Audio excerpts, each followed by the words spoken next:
Hello, I'm your host, Malik Rashid, and welcome to another segment of the Fight for Life Show, a television program that's devoted to education, health, safety, and improving the quality of life in the community. Today, we should have a very interesting program. We have, once again, a very interesting guest. Her name is Ms. Chris Pettis. She is the Community Affairs Director for Channel 11. Ms. Pettis, welcome to the Fight for Life Thank Show. you, Malik.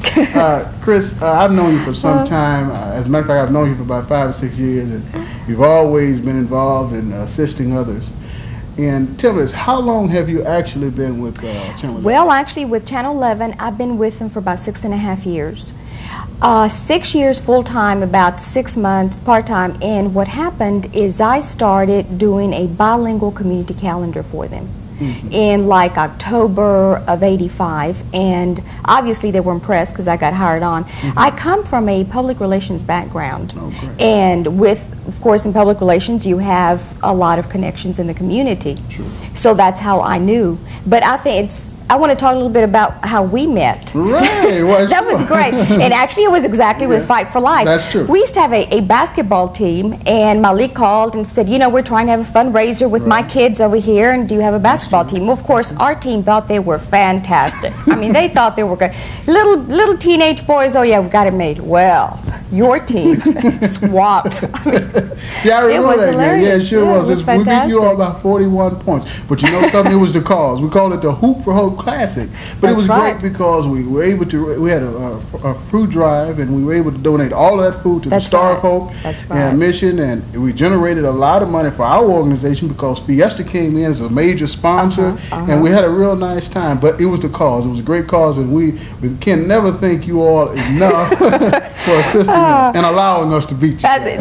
The guys were really fighting for their life. Yeah, that's true. And I tell you, our kids, they were really excited about it because we had lost the previous game, and they came back and said, Malik said, we have to win this one, and we're playing Channel 11. We're going to do it, and they did it. And I was really proud. They did. That was great. But we do a lot of good things over. Those are some of the things, and I think the guys got, the basketball team has kind of died down a little bit. But anyway, we still have, we're talking about food, we do have a food drive this year will be in July, normally it's in August, and it is in honor of Mickey Leland and the many things that he was doing. So we have a food drive. We also have a blood drive during the labor time, because it has been so bad. The city needs blood so bad all the time, and I think it has been the AIDS scare as to the reason that people are not donating blood the way they used to. So we're trying to help out there. We also do 2 telethons a year. One of them is for United Cerebral Palsy. It helps the children and adults that have cerebral palsy. And we do another one, that one's in January. We do another one in June for the Children's Miracle Network. So that one is coming up. Now, the good thing about those, and I like them because I get to do the Spanish segments for these. And I do a lot of the Spanish for the station. Translations, or I get on the air and say a couple of things, especially during the telethons. I try to do a little bilingual. Yeah, okay. I heard you doing a translation or a little voiceover not too long ago. Regarding a situation over in Guadalajara. That's right, now, you all are involved in assisting a lot of nonprofit organizations. I think you have something like a community calendar. If an organization has an event coming up. Yes, we do. Yes, we do. Because you were great about helping my program out when I had my youth center, when I had a free food center and everything. You were great about giving us honorable mentions and helping us out in terms of the PSAs. That's right. Now, if a nonprofit organization had an event or a fundraiser coming up, would they contact you? Yes, yes. At what number? Yes. My direct line is 284-8706. And if I do not answer, I have an audix. You can leave a detailed message, and I also have an assistant, Jeanette Clement, that has been with me the entire time, and she's wonderful. But if you send me information 3 weeks before the event, I work very hard at getting in the community calendar. That's true. That's true. I've always known you to do so. As a matter of fact, I would always try to get my stuff in 2.5, 2, 3 weeks. That's right. That's important. That's important. And I've always known you've always tried to assist. Even when I was working with the YWCA, you was always at our disposal. Anything you could do to help out, you tried to do so. As a matter of fact, we've given you several awards. You received one. Yes, you have. Received certificates for the work that you're doing. And I'm sure that you've received numerous other awards. What are some of the awards that you received One what of the organizations things have? that I have done, I serve on several boards, and a lot of them are just dear to my heart. I serve on an adoption board. I serve on Cultural Arts Council of Houston on a couple of their boards, the Arts Task Force, which is trying to decide how the arts is going to be funded in the future, Salvation Army, and that is, you know, and that's important, alcohol and adult rehabilitation, that's how I got involved in that. And Sheltering Arms for the, you know, help for the elderly, and the elderly help the young children, and that's very important. So I kind of choose boards that are important to me also. That way I can completely jump into you it. Truly believe That's in, right. You can give your heart and soul too. And so I've of course received, you know, awards and recognition for helping them. But in addition to that, there's a couple of them.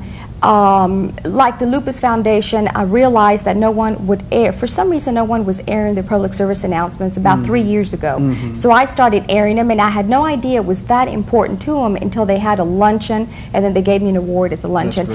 And that really touched me, because I'm not doing things, you know, just for me or to get awards. No, that's not your motive at all. I'm really trying to help people, as I think most of us in the community affairs departments are. That's true. You know, it really, I get phone calls that, you know, they hurt. You know, you really try to go out there and help. Yeah, and I tell you, you'd be surprised by you giving that organization publicity or visibility.